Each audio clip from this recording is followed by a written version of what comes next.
રાજ્યમાં ચાંદીપુરા વાયરસથી હાહાકાર છે। ચાંદીપુરા વાયરસને લઈને આરોગ્ય મંત્રીની બેઠક થઈ। આરોગ્ય વિભાગના અધિકારીઓ સાથે કેસને લઈને સમીક્ષા થઈ। રાજ્યમાં ચાંદીપુરા વાયરસના શંકાસ્પદ 63 કેસ નોંધાયા છે। શંકાસ્પદ કેસોમાં 12 કેસ પોઝિટિવ આવ્યા છે। અત્યાર સુધી ચાંદીપુરા પોઝિટિવ કેસમાં 8 મૃત્યુ થયા છે। મહેસાણા, પંચમહાલ, ભાવનગરમાં કેસ નોંધાયા છે। અમદાવાદ, ભરૂચ, ખેડામાં શંકાસ્પદ કેસ નોંધાયા છે। પોઝિટિવ કેસ આવેલા 3 બાળકો રાજસ્થાનના છે। સર્વેલન્સ અને સારવારની પ્રક્રિયાઓ ચાલુ છે। ભરૂચના 20 વર્ષના યુવકમાં ચાંદીપુરા વાયરસના લક્ષણો જોવા મળી રહ્યા છે।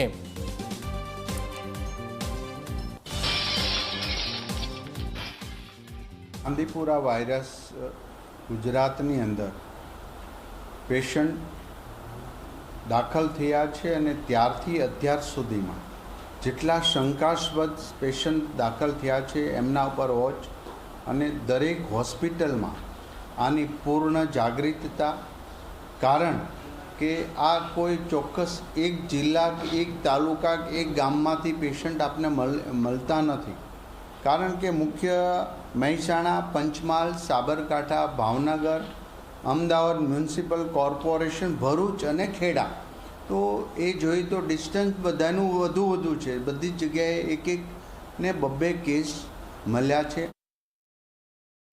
અત્યાર સુધીમાં કુલ 63 શંકાસ્પદ આ દર્દીઓને દાખલ કર્યા હતા પૂરા ગુજરાતમાં, જેમાંથી 12 પોઝિટિવ આવ્યા છે।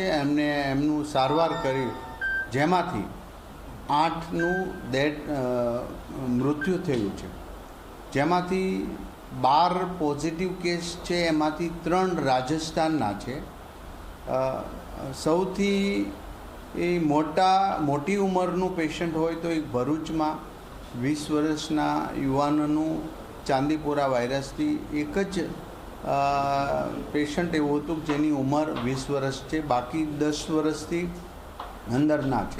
એક પેશન્ટ પર એક ટીમ, એક ફોકસ કરીને એની આખી હિસ્ટ્રી કઢાવીએ છીએ, ક્યાં થયા, ક્યાં હતા, ક્યાંથી આવ્યા હતા, પ્રવાસ કર્યો હોય, એ દરમિયાન જે સ્થળે રોકાણા હોય ત્યાં પણ દવાનો છંટકાવ અને માખી નાશ કરવા માટેના કીટક જંતુનાશક દવાઓનો છંટકાવ સતત શરૂ છે।